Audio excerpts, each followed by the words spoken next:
নমস্কার। আপনারা জানেন যে গত 1 সেপ্টেম্বর 2025 সালে সুপ্রিম কোর্ট একটা রায় ঘোষণা করে, যে রায়ে বলা হয় যে সারা দেশ জুড়ে যেসব শিক্ষক শিক্ষিকারা প্রথম শ্রেণী থেকে অষ্টম শ্রেণী পর্যন্ত ছাত্রছাত্রীদের পড়ানোর জন্য নিযুক্ত হয়েছেন, তারা যে সালেরই হোক না কেন, তাদেরকে তাদের শিক্ষকতার যে যোগ্যতা মান এবং দক্ষতা, সেটাকে আপগ্রেড করার জন্য, সেটাকে আরো ভালো করার জন্য তাদেরকে টেট পাস করতে হবে ম্যান্ডেটরিলি। এবং সেটা আগামী 2 বছর, অর্থাৎ 1 সেপ্টেম্বর 2025 থেকে 2 বছর সময়সীমার মধ্যে সেই কাজটি কমপ্লিট করতে হবে। অন্যথায় চাকরি থেকে বরখাস্ত হবে অথবা ভলেন্টারি রিটায়ারমেন্ট দিতে হবে সকলকেই। আর এই চাকরি থেকে বরখাস্ত হওয়ার পরবর্তী ক্ষেত্রে আপনার বৃত্তিগত বা পেশাগত যেসব আর্থিক সুযোগ সুবিধা, সেই বিষয়গুলো রাজ্য সরকারের হাতে ন্যস্ত করা হয়েছে। এর মধ্যে আরো অনেক বিষয় আছে, প্রায় 110 পাতার রায়। আমি এত ডিটেলসে যাচ্ছি না। খুব স্বাভাবিকভাবেই এই রায় নিয়ে সারা দেশ জুড়ে শিক্ষক শিক্ষিকাদের মধ্যে একটা উৎকণ্ঠা তৈরি হয়েছে। এটা খুব স্বাভাবিকও বটে। সেই উৎকণ্ঠার জায়গা থেকেই আমরা তারপর থেকেই কাজকর্ম শুরু করি। আমাদের যে আইনজীবীদের প্যানেল আছে, আমাদের যে সংগঠনের যেসব টিম আছে, আইনি টিম, তারা তখন সেটাকে বসে সমস্ত কিছুটা ঠিকঠাক করে। আমরা ঠিক করি যে এটা দুটো পদ্ধতি আছে। এক, আমরা প্রাথমিকভাবে যেটা দেখেছি যে এনসিটির একটা ভুল সাবমিশন, সেটার জন্য এই রায়টা এরকম ধরনের হয়েছে। এই রায়ের মধ্যে বেশ কিছু লুপহোলস আছে যেগুলোকে আমরা ঠিকঠাক করতে চাই। একটা পদ্ধতি যেটা কেন্দ্রীয় সরকার বা এনসিটির কাছে আইনগতভাবে তুলে ধরা, যে তারা কোথায় ভুলটা করেছে, সেই ভুল ইচ্ছাকৃত কি অনিচ্ছাকৃত আমরা জানি না, কিন্তু এটা যে শিক্ষাক্ষেত্রে এবং শিক্ষক মহলে একটা বড় অনিশ্চয়তার সামনে দাঁড় করিয়েছে, এটা নিয়ে বলার অপেক্ষা রাখে না। শিক্ষকরাই যদি অনিশ্চিত হয়ে পড়েন নিজেদের বিষয়ে, তাহলে শিক্ষাক্ষেত্রে, শিক্ষাদানের ক্ষেত্রে তার মারাত্মক প্রভাব পড়ে। এটা আমরা বারবার করে দেখছি। সেটা পশ্চিমবঙ্গে কিন্তু বারবার করে হচ্ছে। সারা দেশের সাথে পশ্চিমবঙ্গের ছবি কিন্তু তফাৎ আছে। এখানে আরেকটা বিষয় উল্লেখ করি, সারা দেশের যেসব রাজ্য সরকার আছে বা কেন্দ্র সরকার বলুন, শিক্ষকদের প্রতি তাদের যে দৃষ্টিভঙ্গি, তার সাথে কিন্তু পশ্চিমবঙ্গে সরকারের শিক্ষকদের সাথে সরকারের দৃষ্টিভঙ্গির অনেক তফাৎ। এখানে শিক্ষকদের প্রতি সরকারের যে হস্টিলিটি প্রতি মুহূর্তে প্রকাশিত হয়, বাক্যবাণে বলুন, ব্যবহারে বলুন, এটা অন্যান্য রাজ্যে আমরা কল্পনা করতে পারি না।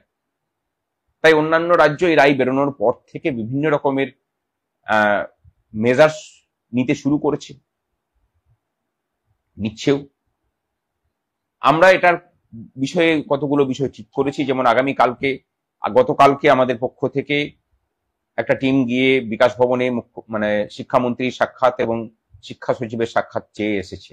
একটা কথা বলে রাখি যে বিগত 5 বছর ধরে শিক্ষামন্ত্রীর সাক্ষাৎকার চেয়ে অন্তত পক্ষে 50 বার চিঠি দিলেও তার সময় হয়ে ওঠেনি। জানি না আমাদের মুখোমুখি হতে এত কিসের ভয়। যাই হোক, আমরা দিয়ে এসেছি, আমরা কর্তব্য পালন করেছি। আগামীকালকে কেন্দ্রীয় শিক্ষা প্রতিমন্ত্রীর সাথে আমাদের সাক্ষাৎকার আছে, সেখানে আমরা আমাদের বিষয়টা তুলে ধরবো। আশা করি তারাও ব্যবস্থা নেবেন। এবং এরপরে আমরা, যেহেতু শিক্ষামন্ত্রীর সাথে যদি দেখা না হয়, তাহলে এই রাজ্যের বিরোধী দলনেতার সাথে দেখা করেও আমরা কেন্দ্রীয় সরকারকে আমাদের রাজ্যের শিক্ষকদের এই যে উদ্বেগের বিষয়, সেটাকে তুলে ধরবো। এটা গেল একটা দিক। আরেকটা দিক, সারা ভারতবর্ষের যেসব কর্মচারী শিক্ষক সংগঠন আছেন, সে তাদের সাথে যোগসাজশ করে ঐক্যবদ্ধভাবে এনসিটির কাছে গিয়ে ডেপুটেশন দেওয়া এবং তাদের ভুলগুলোকে ধরিয়ে দেওয়া, যে তারা যদি সংশোধন করতে পারে। এবং তৃতীয় আর একটা দিক, আইনগতভাবে এই রায়কে সংশোধন করানোর প্রচেষ্টা করা, যার কাজ চলছে। আমরা এতদিন থেকে চালাচ্ছিলাম। আপনারা অনেকেই ভাবছিলেন বোধহয় আমরা কি করছি, কেন এখনো পর্যন্ত চুপচাপ করে বসে আছি। অনেকে বিভিন্ন রকম বলছেন যে নিশ্চিত থাকুন, এই রাজ্য সরকার এই করবে, ওই করবে। হ্যাঁ, রাজ্য সরকার একদমই ঠিক করবে, ঠিকই বলেছেন। 26,000-এর ক্ষেত্রেও করেছে। তাদের নিজেদের যা ভূমিকা, plan A, B, C, D, E, F, একদম এক্স পর্যন্ত সেগুলোকে করে দেখিয়ে দিয়েছেন, আপনাদের ক্ষেত্রেও করবে। আপনারা সেই আশা ভরসা নিয়ে রাজ্য সরকারের উপরে থাকুন। আমরা এতটা বিশ্বাস ভরসা এই সরকারটাকে করি না। এই যে রায়টা হয়েছে, আমাদের মতে যে এই রায়টা এই সরকারের কাছে অন্তত পড়ে পাওয়া 14 আনার মতো। পারলে পরে এরা এই ভোটের আগেই পরীক্ষা নিয়ে শিক্ষকদেরকে ভয়ের মধ্যে রেখে কোশ্চেন বিক্রি করে নিজেদের ভোটের খরচাটা তারা তুলে নেবে। সেই জায়গা থেকে বের করে নিয়ে আসার জন্যই আমরা আইনি পদক্ষেপ নিতে চলেছি। এবং আমাদের যা আলোচনা হয়েছিল, আমাদের যা নোটশিট তৈরি হয়েছে, সেই সমস্ত কিছু আমরা গোপাল সুব্রমণিয়াম জির কাছে পাঠিয়ে দিয়েছিলাম। আপনারা সকলেই জানেন যে আমাদের ডিএ কেসটাকে কিভাবে মোড় ঘুরিয়েছেন উনি। এক্ষেত্রে উনি জাজমেন্টটা পড়ে, আমাদের নোটশিট পড়ে আগামী কালকে 5টার সময় আমাদেরকে সময় দিয়েছেন, ওনার সাথে কনফারেন্স হবে, এই মামলার বিষয়ক বিশদ আলোচনা হবে। আমাদের আইনজীবীদের টিম ওখানে গেছে, আমরা অনলাইনে এখান থেকে থাকবো, অন্য কাজ থাকার জন্য আমরা যেতে পারিনি। এবং ওনার পরামর্শ মতো বাকি কাজটা আমরা করব। নিশ্চিত থাকুন, মনে হয় যে এই রায়কে সংশোধন করাতে পারবো। এরপর বাকিটা আমাদের প্রচেষ্টা এবং আপনাদের সহযোগিতা। কিন্তু একটাই কথা বলার, যে বহু ভাগে বিভক্ত হয়ে আইনি পদক্ষেপ নিতে গেলে সুপ্রিম কোর্টের মতো জায়গাতে খরচ চালানো অসম্ভব হয়ে পড়বে।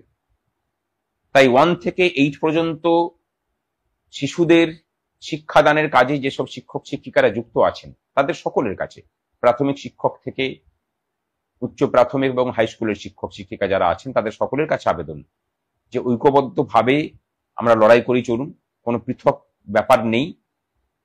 রায় বদল হলে তার সুবিধা সকলেই পাবেন এবং সেটার এফেক্ট আমাদের সকলের ক্ষেত্রে লাগু হবে। তাই সেই প্রচেষ্টাই আমরা করি।